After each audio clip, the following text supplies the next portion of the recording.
isa sa dahilan kung bakit happy lang tayo lagi, yung inuugali nating maging mapagpasalamat sa kung anong bagay na meron tayo at hindi tayo puro demand.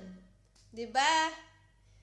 Kung may konti tayong pagkain dyan, pinagkakasya na lang natin, ginagawa natin ng paraan, yung konting halaga, binabudget natin, dahil natutuwa si Lord sa ganon, na-appreciate natin yung mga ibinibigay niyang ganyan.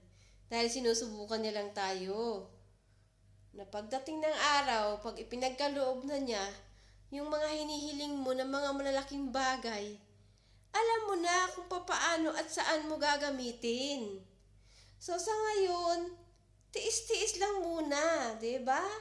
At darating din yung time na makakamit mo rin yung mga hinahangad mo sa buhay. Maging mapagpasyensya lang tayo para hindi tayo naiinggit dun sa ibang tao. Yun po yung nagiging dahilan eh. Kaya dapat kapag nakafocus ka diyan sa buhay mo at hindi sa buhay ng iba, ay di masaya, di ba? So, ini-enjoy lang natin. Mahirap yung naghahangad ka ng bagay na hindi pa natin kaya. Magkakaroon lang tayo ng mga utang. Ganon din naman. Sa totoong buhay po talagang napakahirap ng buhay.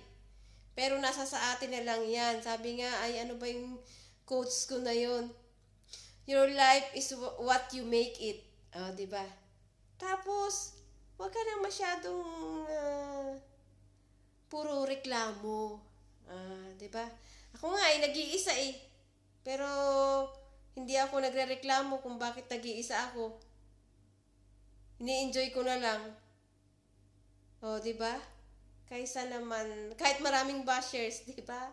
Kahit araw-araw niyo ako nakikita dyan sa newsfeed ninyo. Na nakakasawa na raw yung mukha ko.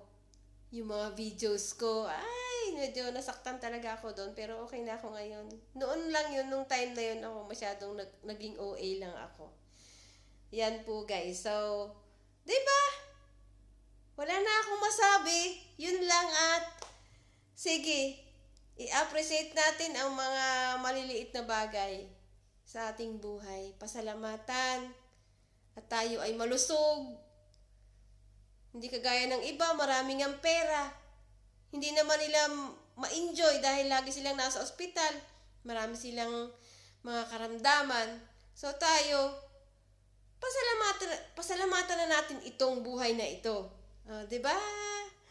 Maraming salamat po sa inyong panonood. Bye!